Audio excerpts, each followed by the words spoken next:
L'accouchement se produit généralement à la fin du 9e mois de grossesse. Le plus souvent, la mère est aidée par une sage-femme ou un gynécologue obstétricien. Le fœtus baigne dans le liquide amniotique.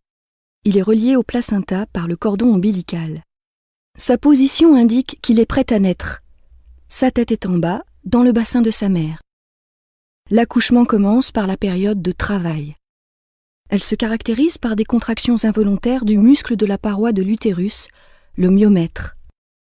Au début, les contractions se produisent toutes les 10 minutes environ. Elles sont assez courtes. Puis leur fréquence et leur durée augmentent progressivement.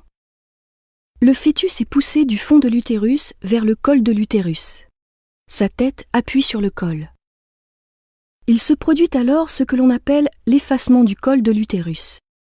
La tête du fœtus avance encore un peu et c'est la dilatation du col de l'utérus. Son diamètre d'ouverture est alors d'environ 10 cm.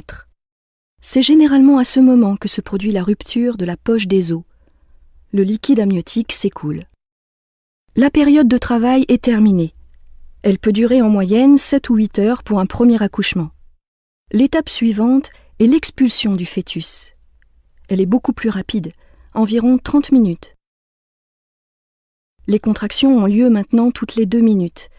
Elles ont une durée d'1 minute et sont très intenses. La mère doit cependant aider le fœtus à avancer en contractant volontairement ses muscles abdominaux. La tête du fœtus avance dans le vagin tout en effectuant une rotation. Elle commence à sortir en se redressant vers le haut. Puis, la sage-femme ou le médecin saisit le bébé par la tête et la tourne afin de faciliter le passage de la première épaule, puis de la deuxième, et enfin de tout son corps. C'est la naissance. Le cordon ombilical est coupé.